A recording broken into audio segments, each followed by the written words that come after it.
Hello everyone and welcome back to my channel, The Maniac Tutor. Okay, so moving ahead in our playlist of nerve muscle physiology, the next topic is excitation contraction coupling. Starting out with the definition part. The definition I have took, or rather I should say that I have copied line to line from Gatton, or by word from Gatton. So let's just say what is there in the definition, that excitation contraction coupling is a process by which an action potential. Okay, so action potential on the surface of the cell membrane. Action potential on the surface of cell membrane, it triggers contraction of the muscle fiber. Contraction of muscle fiber by the T-tubule action potential using calcium ions. तो यहाँ पे देखो, there are so many terms that are needed to be understood, and so let's just break down this definition into small parts. तो देखो, excitation contraction coupling का basically idea क्यों आया? Excitation contraction coupling का आइडिया इसलिए आता है क्योंकि देखो, जब भी नर्व फाइबर के थ्रू जब भी तुम्हें मान लो किसी मसल का कॉन्ट्रैक्शन कराना है, तो तुम नर्व फाइबर के थ्रू उस मसल को इनर्वेट करके वहाँ पर स्टिमुलस भेजोगे, राइट? तो तुमने नर्व फाइबर में क्या भेजते हो? नर्व फाइबर में हम एक एक्शन पोटेंशियल भेजते हैं, और हमें अल्टीमेटली क्या कराना होता है? हमें कॉन्ट्रैक्शन कराना होता है। कहाँ पे कॉन्ट्रैक्शन कराना होता है? तो हमें कॉन्ट्रैक्शन कराना होता है मसल के सरफेस पे। तो ये कॉन्ट्रैक्शन देखो, अब तुम एक्शन पोटेंशियल भेज रहे हो और तुमको अल्टीमेटली कॉन्ट्रैक्शन अचीव करना है, और मसल के सरफेस पे एक्शन पोटेंशियल ट्रैवल करता है, लेकिन तुम्हें पता है कि मसल का पूरा बंडल होता है। तो उस बंडल में कैसे सारे मायोफाइब्रिल्स कॉन्ट्रैक्शन करने जाएंगे, इस पूरे प्रोसेस को डील करता है एक्साइटेशन कॉन्ट्रैक्शन कपलिंग। एक टर्म है ट्रायड। ट्रायड का मतलब होता है T tubules plus 2 terminal cisternae. ये एमसीक्यूज में पूछा जाता है, इसलिए मैंने इसको लिख दिया है अभी। ये टी ट्यूबुल क्या होता है, टर्मिनल सिस्टर्नी क्या होता है, मैं तुम्हें बाद में बताऊंगा, ठीक है? आगे चल के हम इन सारी चीज़ों को वो डिटेल में देख लेंगे। अच्छा, एक्साइटेशन कॉन्ट्रैक्शन कपलिंग में एक अलग से शॉर्ट नोट्स 2 या 3 मार्क्स में हमें सार्कोट्यूबुलर सिस्टम के बारे में पूछ लिया जा सकता है। तो व्हाट इज सार्कोट्यूबुलर सिस्टम, हम ये देखते हैं। Sarcotubular system is a highly specialised system for internal conduction of depolarisation within the muscle fibre. Actually देखो, डेफिनेशन की बात तो ठीक है, वो तो रट के लिखना होता है, लेकिन मान लो ये तुम्हारा मसल फाइबर है, ठीक है, और तुम्हारा एक्शन पोटेंशियल ट्रैवल कर गया यहाँ पे, ठीक है। तो अब ये तो मसल फाइबर के सरफेस पे एक्शन पोटेंशियल ट्रैवल कर रहा है ना, और मसल फाइबर ये रादर आई शुड से ये मसल फाइबर नहीं, ये एक मसल बंडल है, और मसल बंडल के अंदर बहुत सारे मसल फाइबर्स होंगे। तो हर एक मसल फाइबर तक इस एक्शन पोटेंशियल को पहुंचाने का काम कौन करता है? तो आंसर है सार्कोट्यूबुलर सिस्टम करता है। तो अब हम देखते हैं कि सार्कोट्यूबुलर सिस्टम के पार्ट्स क्या क्या हैं। तो देखो, सार्कोट्यूबुलर सिस्टम के 2 पार्ट्स हैं। एक है टी ट्यूब्यूल और दूसरा है सार्कोप्लाज्मिक रेटिकुलम, ठीक है। सार्कोट्यूबुलर सिस्टम के अंदर टी ट्यूब्यूल और सार्कोप्लाज्मिक रेटिकुलम होते हैं, और ट्रायड के अंदर टी ट्यूब्यूल और टर्मिनल सिस्टर्नी होते हैं, ठीक है। तो ये चीज़ तुम्हें ध्यान देनी है, वो एक एमसीक्यू था, ये शॉर्ट नोट्स वाला मामला चल रहा है। तो अब देखो, टी ट्यूब्यूल क्या होता है, तो वापस से हम अपने बेसिक डायग्राम पे जाते हैं कि ये हमारा एक मसल बंडल है, ओके। मसल बंडल पे हमारा एक्शन पोटेंशियल आ चुका है, सो फार गुड, ओके। तो टी ट्यूब्यूल क्या होता है? टी ट्यूब्यूल एक स्ट्रक्चर है जो कि ऐसे प्रेजेंट होता है, मतलब transverse to the muscle fibre. मतलब मसल फाइबर अगर लॉन्गिट्यूडनली रन कर रहा है तो उसका ट्रांसवर्स होता है, यानी कि 90 डिग्री पे होता है। सो बेसिकली इसके थ्रू एक्शन पोटेंशियल नीचे जाता है। ये जो एक्शन पोटेंशियल है वो टी ट्यूब्यूल के थ्रू नीचे जाता है, ठीक है। तो ये पहला लाइन का मतलब हो गया, that it transfers to the muscle fibre. Sarcoplasmic reticulum जो होता है ना, वो एक टी ट्यूब्यूल के अराउंड 2 साइड सार्कोप्लाज्मिक रेटिकुलम होते हैं। तो ये एक साइड हो गया और ये दूसरे साइड हो गया, तो ये हो गया सार्कोप्लाज्मिक रेटिकुलम, ठीक है। ये चीज़ हो गई सार्कोप्लाज्मिक रेटिकुलम। समझ में आ गया टी ट्यूब्यूल क्या होता है, सार्कोप्लाज्मिक रेटिकुलम क्या होता है, कैसे होता है, ये हमें समझ में आ चुका। अब देखो, टी ट्यूब्यूल का काम क्या है? When an action potential spreads over the muscle fibre membrane, potential change also spreads in the T tubule, ठीक है। ये इसकी प्रॉपर्टी है, ये मैंने तुम्हें एक्सप्लेन कर दिया कैसे। ये देखो, ये तुम डायग्राम से भी समझ जाओगे, ठीक है, कि ये देखो एक्शन पोटेंशियल इधर आएगा, और ये देखो हमारा टी ट्यूब्यूल ऐसे है। तो ये एक्शन पोटेंशियल ऐसे करके ऐसे चला जाएगा, और देखो हमारा जो मसल फाइबर का डायरेक्शन है, मसल फाइबर हमारा इस डायरेक्शन में है, राइट। मसल फाइबर देखो हमारा इस डायरेक्शन में है, लेकिन हमारा जो टी ट्यूब्यूल है वो इसके परपेंडिकुलर डायरेक्शन में है। तो हमें ये चीज़ें देखनी है, तो तब इसके बारे में तुम समझ चुके हो। और देखो, उसके बगल में हमारा सार्कोप्लाज्मिक सिस्टर्नी है, देखो टर्मिनल सिस्टर्नी की बात कर रहा है, ठीक है। नाउ एक जो मेन अल्टीमेट पॉइंट जो हमें याद करना है, what is the remarkable feature of sarcoplasmic reticulum, कि उसके पास ना बहुत सारा कैल्शियम होता है, ठीक है। बहुत हाई कंसंट्रेशन में कैल्शियम होता है, और इस कैल्शियम का रोल है जो कि हम लोग आगे देखने वाले हैं।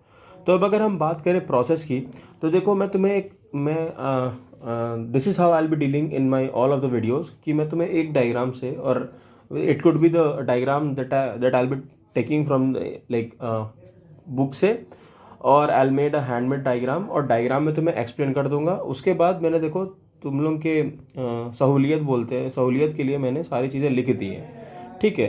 तो वीडियो का लेंथ शॉर्टन करने के लिए I just read all this points, लेकिन मैं तुम्हें समझा दूंगा। तो ये मेरा तरीका होगा पढ़ने का, ओके, पढ़ाने का। So what happens exactly is कि जो कैल्शियम प्रेजेंट होता है सार्कोप्लाज्मिक रेटिकुलम में, वो रिलीज करता है when the action potential reaches the T tubule.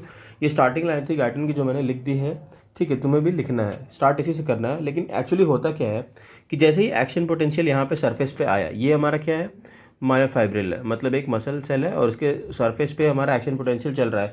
ये एक्शन पोटेंशियल जाके ये टी ट्यूब्यूल वाला एरिया है, इसमें चला गया। लेकिन जैसे ही ये एक्शन पोटेंशियल इस टी ट्यूब्यूल वाले एरिया में आएगा, वहाँ पे एक सेंसर और वहाँ पे एक रिसेप्टर प्रेजेंट होता है, जिस रिसेप्टर का नाम है डीएचपी रिसेप्टर। ये है डीएचपी रिसेप्टर। ये एक्शन पोटेंशियल को ये डीएचपी रिसेप्टर सेंस करता है।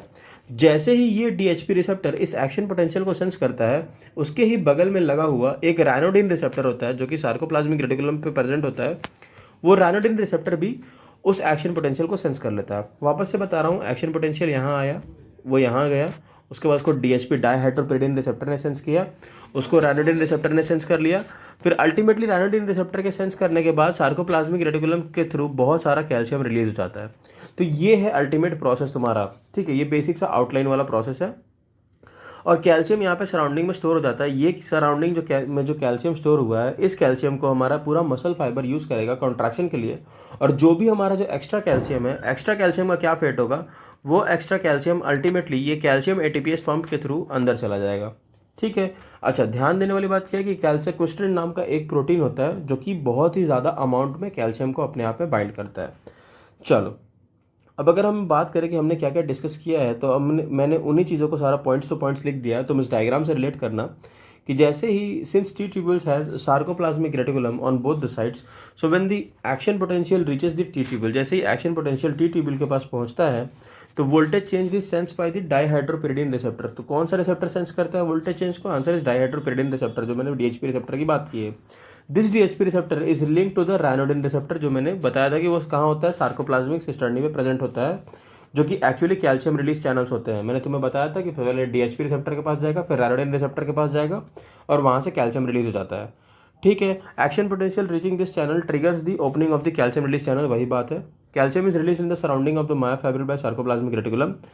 नाउ आफ्टर कॉन्ट्रैक्शन, जो कि एक्स्ट्रा कैल्शियम जो प्रेजेंट होगी, that will be remove from the calcium ATPase, ठीक है। तो अब इस चीज़ की समरी देखो, गाइटन लास्ट में एक डायग्राम के थ्रू एक्सप्लेन करता है। मैंने ही वही हैंडमेड, उसी डायग्राम को मैंने हैंडमेड फॉर्म में बना दिया है कि देखो सबसे पहले क्या होता है कि एसिटाइलकोलिन का रिलीज होता है।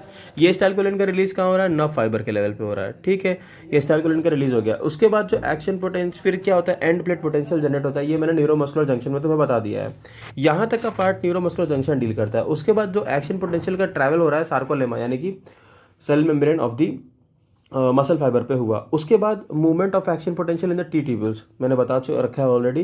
फिर पहले वोल्टेज चेंज कौन सेंस करता है? तो आंसर डीएचपी रिसेप्टर सेंस करता है। उसके बाद डीएचपी रिसेप्टर से लिंक कौन सा होता है? तो ये रायनोडिन रिसेप्टर होता है, जो कि इसको सेंस करता है, राइट। रायनोडिन रिसेप्टर फिर इसको सेंस करता है, और फिर क्या होता है, अल्टीमेटली इनिशिएशन ऑफ कॉन्ट्रैक्शन होता है। तो इतने सारे इवेंट्स होते हैं। तो देखो, अगर if you are very short on time, ठीक है, तुमको बस बेसिक पास होने का मार्क्स चाहिए अपने एग्जाम में। अगर तुम्हें बस पास होने के लिए मार्क्स चाहिए अपने एग्जाम में, तो बस तुम ये डायग्राम भी एक्सप्लेन कर दोगे और ऊपर से एक दो डेफिनेशन उठा दोगे, तो तुम्हारा काम चल जाएगा, ठीक है। लेकिन अगर तुमको अच्छा मार्क्स चाहिए, तो तुमको सारा पॉइंट्स तुमको एक्सप्लेन करना होगा। अब देखो, मॉलिक्यूलर इवेंट्स ऑफ कॉन्ट्रैक्शन, ये बेसिकली ये जो मैंने पॉइंट्स लिख रखे हैं सारे, ये सारे points mechanism of muscle contraction नाम करके हमारा जो अगला वीडियो आएगा उसमें हम डील करेंगे। लेकिन for the sake of summary ये मैंने सारे पॉइंट्स लिख दिए हैं। इनको एक्सप्लेन करने का कोई मतलब नहीं है, बिकॉज मैं इनका शैलो रीडिंग कर दूंगा, तो इससे I won't be able to give you a conceptual explanation of it. So मैंने बस लिख दिया है, so that if you want to add, you can add in your notes. Extra points क्या है, ये एक्स्ट्रा पॉइंट्स पढ़ लो। मैलिग्नेंट हाइपरथर्मिया करके क्लिनिकल कंडीशन होती है, और ये कंडीशन अराइज होती है रायनोडिन रिसेप्टर में म्यूटेशन के थ्रू, ठीक है, तो ये पूरा लिखना कि ये रायनोडिन रिसेप्टर में म्यूटेशन होने की वजह से जो कंडीशन अराइज होती है वो है मैलिग्नेंट हाइपरथर्मिया। अब मैलिग्नेंट हाइपरथर्मिया का जो ट्रीटमेंट के लिए हम डेंटोरिन नाम करके एक ड्रग यूज़ करते हैं, वो इसका फार्माकोलॉजिकल एस्पेक्ट अगर तुम लोग याद कर लो तो याद कर लो, और इसकी पैथोलॉजी मतलब कैसे होता है ये सब मत जानो, बस ये जानो कि रायनोडिन रिसेप्टर में म्यूटेशन होता है। ठीक है, anyways, so this is all about excitation contraction coupling. I hope I have done justice to the video. Do let me know in the comment section. Please like, share and subscribe. Thank you.